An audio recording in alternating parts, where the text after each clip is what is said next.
What's up guys, it's me Jeremy. The mage update is finally out on the PBE and I'm getting a chance to mess around with each and every one of them and bringing you my thoughts on the more interesting reworks one at a time.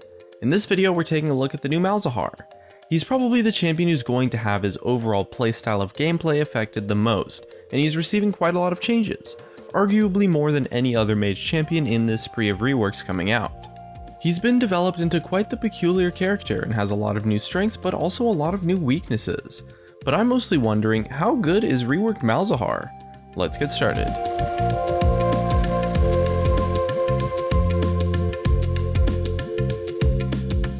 So unlike with Vladimir, who we took a look at yesterday, this new Malzahar doesn't really play that similarly to the old Malzahar before the rework. A big part of what Riot wanted to accomplish with this rework was to change his playstyle, as the old Malzahar playstyle was generally flawed in terms of design, and as a result Malzahar was always kind of in this weird spot and suffered from some unhealthy gameplay and mechanics. It's an interesting direction that's being taken with this kit, and I view it as by far the most risky rework that is taking place. Most, in fact, I would say probably all of the other reworks are keeping the general gameplay style of the champion intact, but Malzahar does play a lot differently now, and it's a bold direction that does have a lot of potential, but it's also one that I'm not entirely confident will work out. So first off, his abilities. We have his passive, which has been changed to a new ability completely. It's now this shield-esque kind of thing, where if Malzahar hasn't taken damage or been crowd controlled in the last 20 seconds or so, he gains this thing that gives him 90% damage reduction and crowd control immunity that affects anything from champions, and it lasts for 1 full second on top of it after the first ability is mitigated. This is definitely one of his new strengths. This passive is an incredible tool that you can use to really just wreck people, and since it lasts for 1 second after being initially hit, on top of affecting the first ability hit by, it's underestimated by a lot of people. It's a super powerful tool that requires your opponents to really have to take a suboptimal route of action to play around it, and a lot of the time, you can absorb a key ability, get some easy trades, maybe some free harass, or completely come out ahead in a 1v1 fight. His Q's been mostly unchanged, with the only difference being that it now does a little bit less base damage and has a smaller AP ratio. It also silences for a shorter duration, but it does cost less mana and has a shorter cooldown, but other than that, it's completely the same. And his W is the big thing that's changing everything revolving around Malzahar. It's a completely new ability kind of based off of his old passive. It now spawns a Voidling on a target position.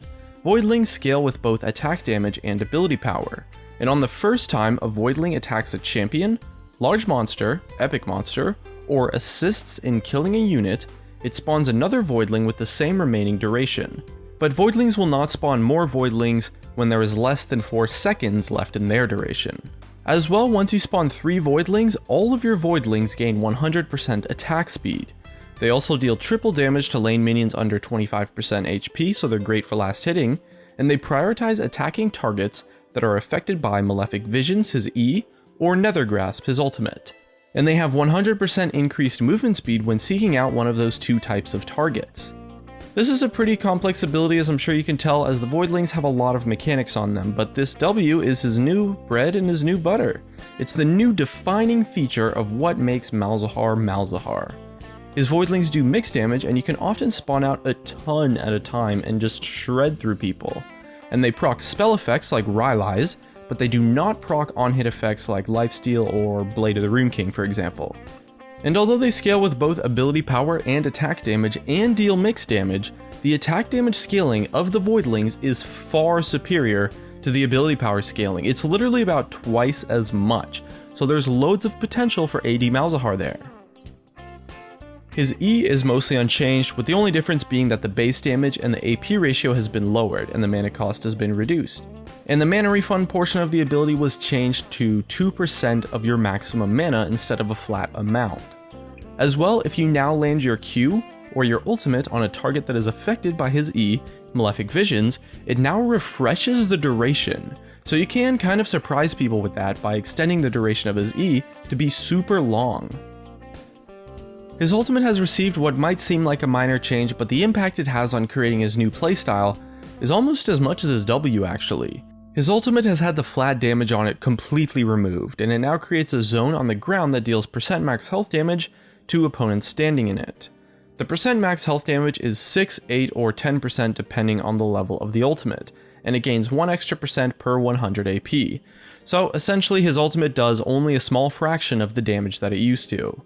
Because of this, Malzahar's burst mage or burst assassin type of style has been thrown pretty much completely out the window, and since his Q and E also receive damage nerfs, he is without a doubt doing a lot less damage now at will, and he can't exactly one-shot people like before. Instead, the new Malzahar has shifted to playing entirely with his W. You can still kind of one-shot people, but only if you set the W up perfectly by spawning multiple voidlings on someone, and then also refreshing the duration of malefic visions on them. His one-shot isn't completely gone, but it has become a lot more of just a gameplay fantasy because the setup required to pull it off is just a little ridiculous, which is fully intentional, and it's the way Riot wanted his rework to be. Instead, he plays a lot more like a sustained damage bruiser now, or maybe like almost a disruptor. As a result, he can probably find success in the top lane on top of the mid lane, and especially in the jungle for sure.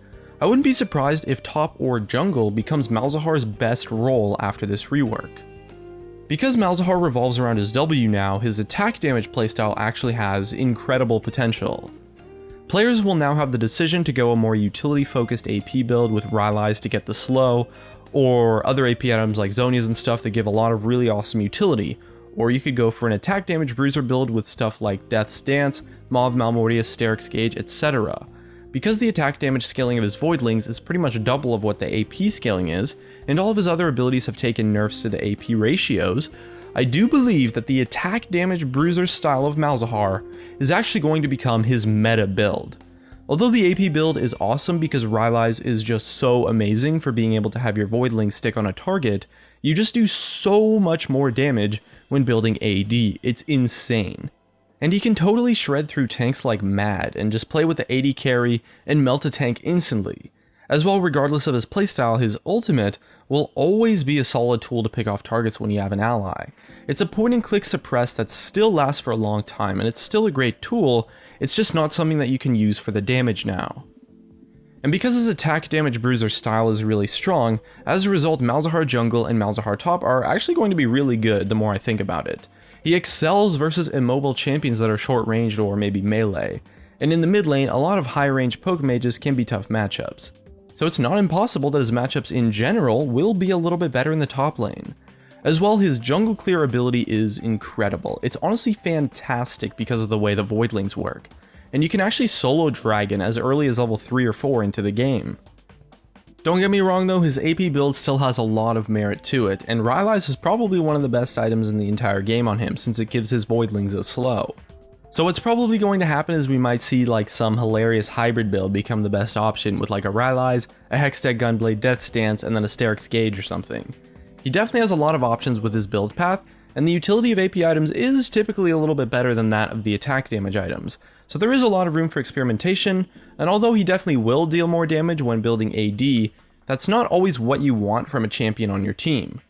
Regardless of his build though, AP or AD, he's going to get a little bit tanky and be able to play like kind of a bruiser almost. Although we might struggle a bit versus poke mages because of his ultimate and because he builds some tank stats, he's actually a great counterpick versus assassins. So although we might seem to have some bad matchups in the mid lane, he definitely has a lot of good ones too for sure. And he's definitely tanky enough to be able to succeed as a jungler. I mean, he gets to be a little bit more tanky than like a Nidalee, right? So honestly, jungle AD Malzahar might actually be the most ideal way to play him due to his wave clear, especially at level 1, it's just so good. You can clear every single jungle camp and then do dragon by yourself and you'll still have more than half health at the end of it, and you should be at full health if you aren't even doing dragon. He literally just never takes damage in the jungle, unless you're using his voidlings incorrectly. And this new playstyle of using his voidlings as a core aspect isn't bad, and it definitely has potential, but a lot of the time it can be a bit tricky to set up properly, or just kind of weird to play around with the voidlings, since their mechanics are a little bit clunky. For example, if you're chasing an opponent and then they walk into a bush that you don't have vision of, instead of continuing forward like you normally would and that you're headed in, the voidlings are going to return back to you until you get vision of that target. It's just a bunch of little things that can make them kind of annoying to work with sometimes, and if your malefic vision is on cooldown, The voidling targeting is just all over the place most of the time, and the voidlings usually won't be able to get in range to hit your target anyways. Overall though, this new Malzahar is very unique, and his attack damage playstyle is pretty cool, and although he plays a lot differently now, he still has a lot of awesome strengths for sure. If you were a Malzahar main before, I'm not entirely confident that you'll enjoy the new Malzahar, but he's still pretty cool, so I would be optimistic. And if you haven't played Malzahar before, maybe give him a try when the rework hits the live servers, which should be in about 2 weeks or so from the day I publish this video. And it looks like that's going to be it. If you enjoyed the video, hit that like button, and if you didn't, hit that dislike. Thanks for watching, subscribe if you want, and I'll see you guys next time.